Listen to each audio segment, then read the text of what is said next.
Hello champions, स्वागत है आपका अपने YouTube channel the master ji classes में।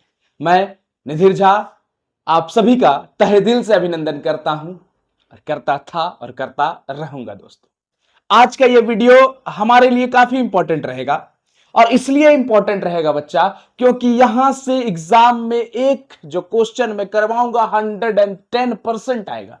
100% भी नहीं, 110% आएगा बच्चा।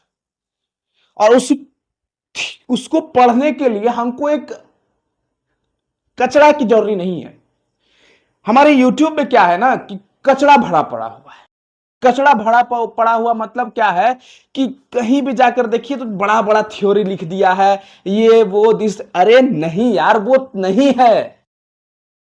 तो समझना कैसे? समझना यहां से है, जो मैं जैसे बोलूंगा वैसे आपको करना है। एक एक चीज आपको समझने का प्रयास करना है, बस इतना ध्यान रखना है। मैं जितना लिखूंगा उतना आपको कॉपी में लिखना है, मैं जितना कहूंगा उतना आपको रटना है, उतना आपको याद करना है।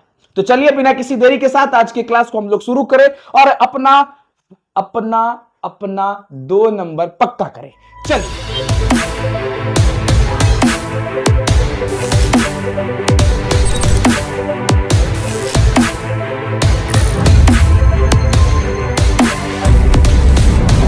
जी हाँ दोस्तों, आज का क्लास हमारा इंपॉर्टेंट इसलिए है क्योंकि आज के क्लास में हम लोग इरेशनैलिटी को प्रूफ करेंगे। जैसा कि सवाल आप लोगों ने पढ़ा होगा, prove that √2 is an irrational number, √3 is an irrational number, √5 is an irrational number. आज के क्लास में वही सब चीजों को प्रूव करेंगे, लेकिन उसको प्रूव करने से पहले हम लोग थ्योरम 1.2 को समझते हैं थोड़ा सा। थ्योरम 1.2 हमारा क्या कहता है? थ्योरम 1.2 कहता है कि अगर P कोई प्राइम नंबर है, if P is a prime number, if P is a prime number and अगर P एक प्राइम नंबर है, सुनिएगा, ध्यान दीजिएगा, मैं थ्योरम 1.2 को डिस्कस कर रहा हूं। क्यों डिस्कस कर रहा हूं थ्योरम 1.2 को? थ्योरम 1.2 को इसलिए डिस्कस कर रहा हूं मेरा बच्चा, क्योंकि आपको ये इंपॉर्टेंट है और ये आपका काम आएगा इरेशनैलिटी को प्रूव करने में, और इसी के जरिए हम लोग इरेशनैलिटी को प्रूव कर देंगे। इसलिए थ्योरम 1.2 इंपॉर्टेंट है। थ्योरम 1.2 कहता है कि if P is a prime number and P divides A square, then P also divides A, where A is some integer, जहां पर A आपका क्या है? इंटीजर है बच्चा। A आपका क्या है? इंटीजर है।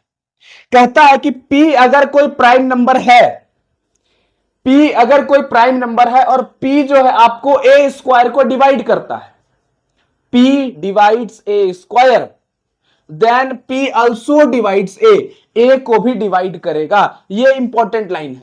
P divides A square, P divides A square, ध्यान दीजिएगा, P divides A square, then P also divides A। मतलब ये जो लाइन है हमारा, ये काफी इंपॉर्टेंट लाइन है। कहता है कि अगर P कोई प्राइम नंबर है तो P आपको A स्क्वायर को डिवाइड कर रहा है, और P अगर A स्क्वायर को डिवाइड करेगा तो P A को भी डिवाइड करेगा। सर इसका मतलब क्या हुआ? इसका मतलब ये हुआ, समझाते हैं तुमको, ध्यान देना। मान लेते हैं कि हमारे पास A कोई नंबर है 6, समझना, A हमारे पास कोई नंबर है 6। बच्चा, अगर हम 6 का स्क्वायर करते हैं, ध्यान देना, समझने का प्रयास करना, अगर हम 6 का स्क्वायर करते हैं तो क्या होगा? A का स्क्वायर करेंगे तो मतलब 6 का स्क्वायर, और 6 का स्क्वायर करेंगे तो क्या होगा? 36 होगा। A का स्क्वायर मतलब 36, मतलब 6 का स्क्वायर मतलब 36। और 36 को कौन कौन डिवाइड कर सकता है? 2 और 3। सर और भी तो कर सकता है, 4 भी कर सकता है सर, 9 भी कर सकता है सर, 12। अरे मूर्खा धीराज, कहने का मतलब मेरा ये है कि 36 को कौन डिवाइड करेगा? Prime number. p divides a square, जहां पर p तुम्हारा क्या है? प्राइम नंबर है। तो प्राइमे नंबर ने इसको डिवाइड करेगा। तो मान लेते हैं वह कौन सा प्राइम नंबर है जो 36 को डिवाइड करेगा? सर 2 और 3, 2 और 3, 2 और 3 एक ऐसी संख्या है जो आपको 36 को क्या करेगी? डिवाइड करेगी। और 2 और 3 एक प्राइम नंबर है, हां या ना? मतलब 2 और 3 आपका प्राइम नंबर है और वह प्राइम नंबर है जो 36 को डिवाइड करेगा। 36 का मतलब a का स्क्वायर, मतलब 6 का स्क्वायर को करेगा। अच्छा एक चीज बताइए, क्या 36 2 को डिवाइड कर रहा है? हां सर कर रहा है 18 बार में। ठीक। क्या 36 को 3 डिवाइड कर रहा है? हां सर 12 बार में। अच्छा 36 आया कैसे? 6 इंटू 6 से आया। तो क्या 6 को, ये जो 6 है, 6 को क्या 2 डिवाइड कर रहा है? हां सर 6 को 2 भी डिवाइड कर रहा है 3 बार में। वाओ। अच्छा क्या 6 को 3 डिवाइड कर रहा है? हां सर 6 को 3 डिवाइड कर रहा है 2 बार में। यहां से हमने क्या देखा? a का वैल्यू 6 था, 6 का स्क्वायर a स्क्वायर, और a स्क्वायर को कोई प्राइम नंबर डिवाइड कर रहा था, प्राइम नंबर 2 या 3। अब प्राइम नंबर डिवाइड कर रहा है तो मतलब 6 के स्क्वायर को अगर 2 डिवाइड कर रहा है तो इसका मतलब 6 को भी 2 डिवाइड करेगा, 6 को भी 3 डिवाइड करेगा, प्राइम नंबर डिवाइड करेगा। तो हमने थ्योरम 1.2 को इस तरह से कुछ प्रूव किया कि P अगर a स्क्वायर को डिवाइड करता है तो P a को भी डिवाइड करेगा। ऐसा करते हैं बच्चा, आपको थ्योरम 1.2 समझ में? अगर थ्योरम 1.2 समझ में आ गया तो अब चलिए हमारा नेक्स्ट सेक्शन की ओर, जो कि काफी इंपॉर्टेंट सेक्शन है। दिल थाम कर बैठिए दोस्तों, कमर को कस लीजिए दोस्तों, और छाती थोड़ी चौड़ी कर लीजिए दोस्तों, क्योंकि अब हमारा एग्जाम में जो क्वेश्चन आएगा वही यहां बोर्ड पर लिखा है। बोर्ड पर जो लिखाएगा वही एग्जाम में आएगा दोस्तों। चलिए तैयार हो जाइए, अगले क्वेश्चन या थ्योरम ही है हमारा, थ्योरम 1.3 कहिए और क्वेश्चन भी कह सकते हैं इसको आप लोग। ध्यान दीजिए, मैं चलता हूं सवाल की ओर। सवाल है आपका, prove that √2 is an irrational number. Irrational number prove करिए कि √2 आपका एक इरेशनल नंबर है।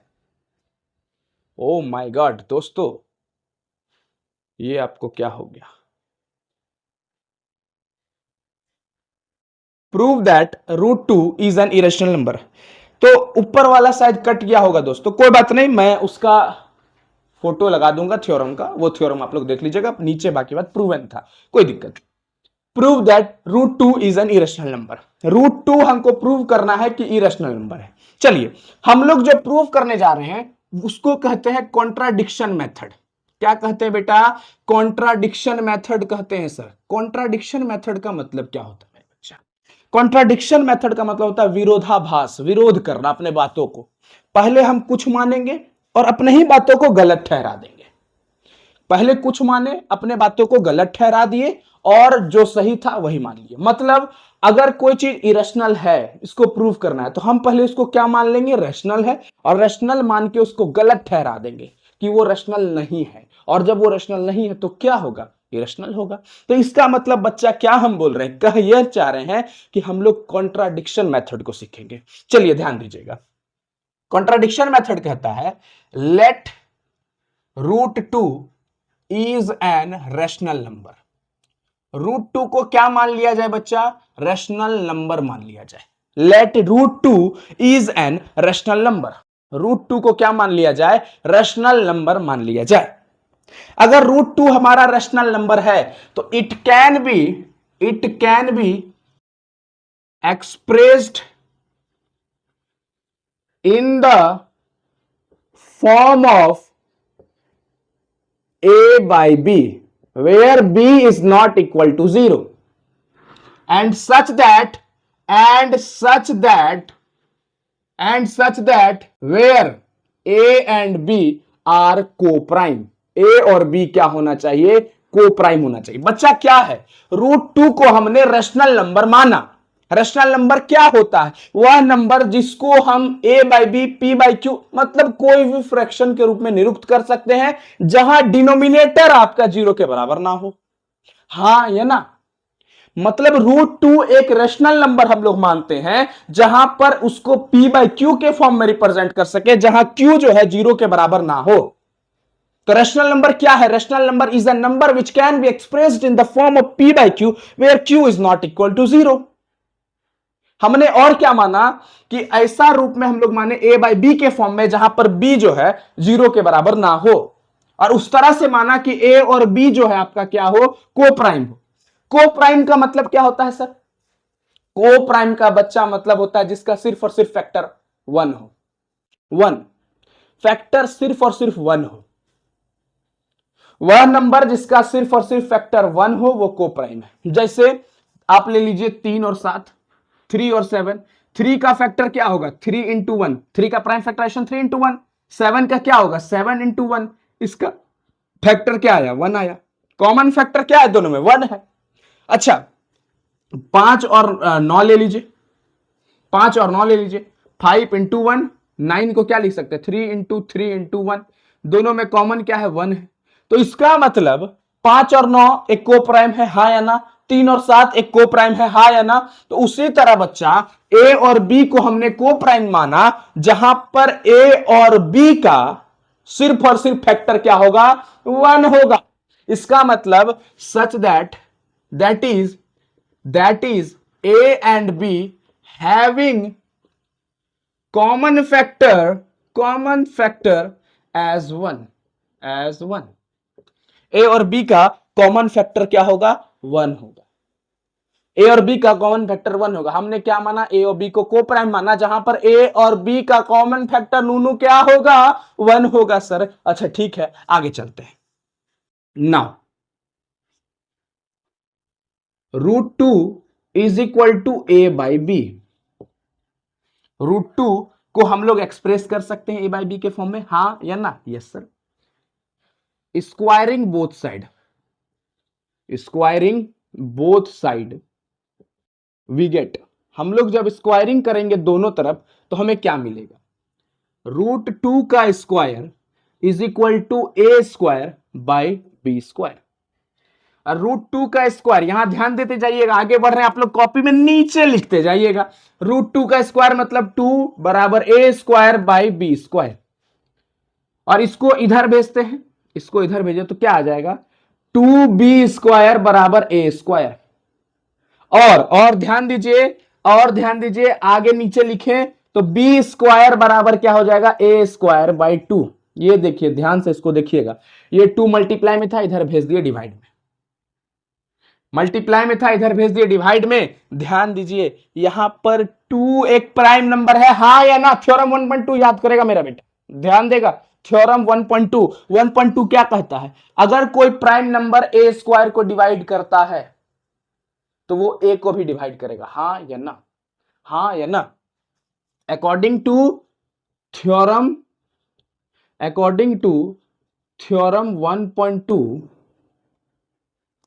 if a² is divisible by 2, then a is also divisible by 2।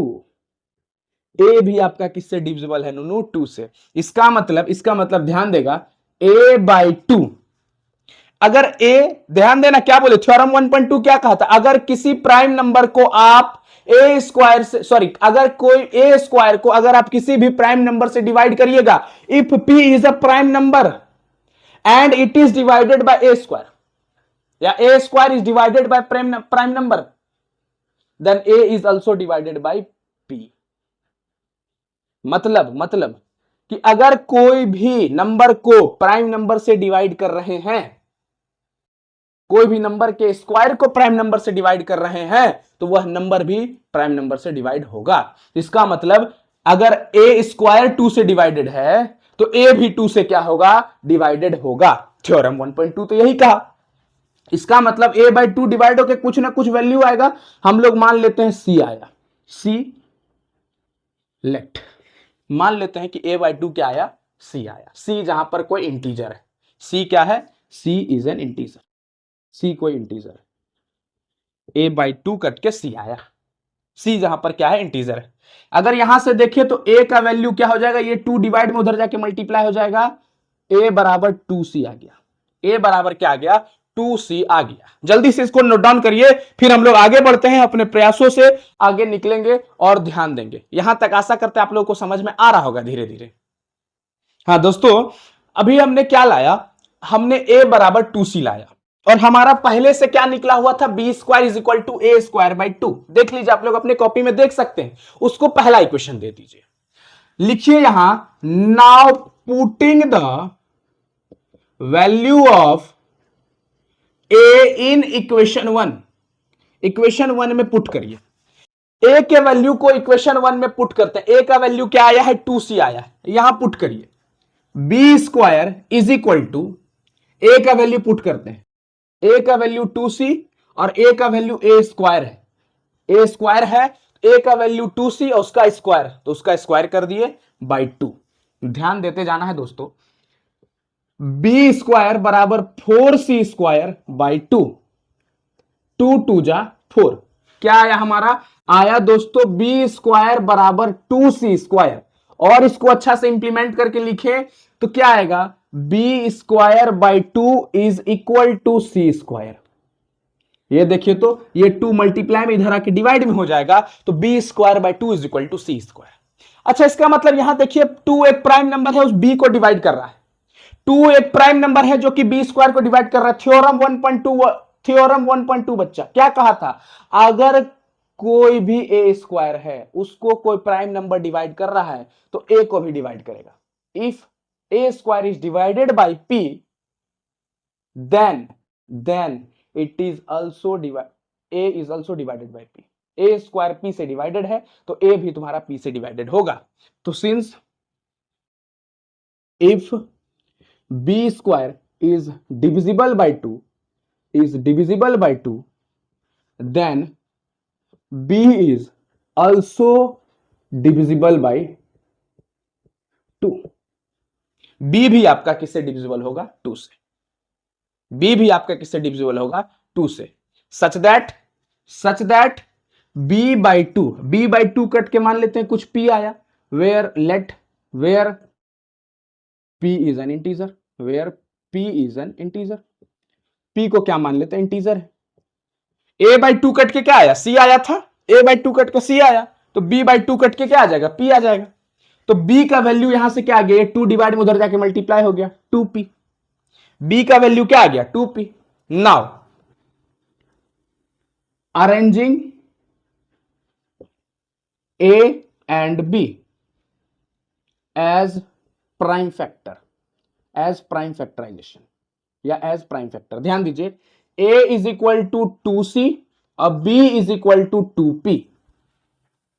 a is equal to 2c और b is equal to 2p। दोनों में common क्या है मेरा बच्चा, दोनों में कॉमन 2 है सर, दोनों में कॉमन क्या है, 2 है।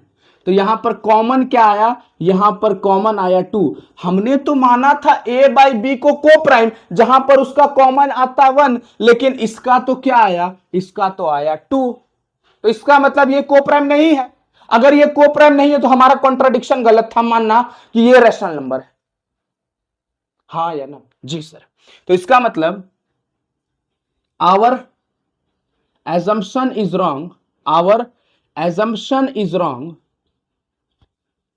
that a and b are co-prime because it have common factor as 2। इसका कॉमन फैक्टर क्या है, 2 है। लेकिन ए और बी अगर को प्राइम होता तो उसका कॉमन फैक्टर क्या होना चाहिए, 1 होना चाहिए। तो मतलब हम लोग अपनी ही बातों में घिर गए, अपने ही बातों को गलत साबित कर दिए। तो ये को प्राइम नहीं है, अपने बातों को हमने गलत प्रूव किया। अब अगर अपने बातों को गलत प्रूव किया तो लिखेंगे दिस कॉन्ट्राडिक्शन अराइजेस, या we contradict our fact that √2 is an rational number. We contradict, लिख दे रहा हूं फिर आप लोग देख लीजिएगा, we contradict our fact that √2 is an irrational number. √2 is an rational number. Sorry, √2 is an irrational number. Hence, √2 is a irrational number. √2 is a irrational number. देख लिया बच्चा, जल्दी से एक बार आप लोग देख लीजिए, ये जो है √2 का।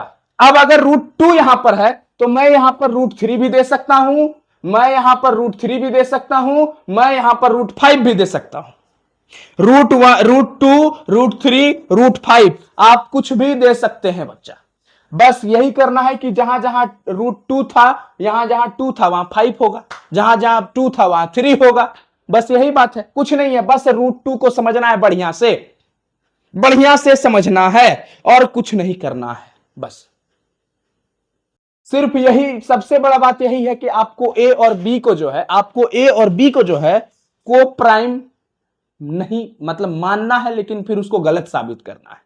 ए और बी जैसे ही आपने को प्राइम गलत साबित कर दिया कि वो को प्राइम नहीं है, तो आप तुरंत अपने बातों पर कॉन्ट्राडिक्ट कर जाएंगे कि हां, कॉन्ट्राडिक्ट ये करेंगे कि √2 एक रैशनल नंबर नहीं है, √2 एक इरेशनल नंबर है। दोस्तों बस यही था हमारा आज का साथ, यही था हमारा थ्योरम 1.2। थ्योरम 1.3 है, कहता है इरेशनैलिटी को प्रूफ करना। यही है इरेशनैलिटी को प्रूफ करना। कल के क्लास में हम लोग पूरा एक्सरसाइज 1.2 को कवर करेंगे और फिर से इसको करेंगे बढ़िया से, और बढ़िया से। कॉन्सेप्ट क्लियर यहां पर हुआ, अब वहां पर सॉल्यूशन को बनाएंगे दोस्तों। तो तैयार हो जाइए कल के क्लास के लिए, और उसी जोश के साथ और उसी ऊर्जा के साथ आप लोग से उम्मीद करते हैं आप लोग आइएगा। और एक विनती कि एक बार जरूर अपने दोस्तों को शेयर करिए, दोस्तों को बताइए, दोस्तों को समझाइए, और ये समझ के अपने दोस्तों को आप लोग समझाइए कि देखो इस तरह से ये होगा। बस इतना सा समझने योग्य बातें हैं और कुछ नहीं है। तो चलिए, आप लोगों का नंबर हो चुका है फिक्स, 2 मार्क्स एग्जाम में आप लोगों का हो चुका है फिक्स। तो चलिए, तब तक के लिए धन्यवाद। जय हिंद।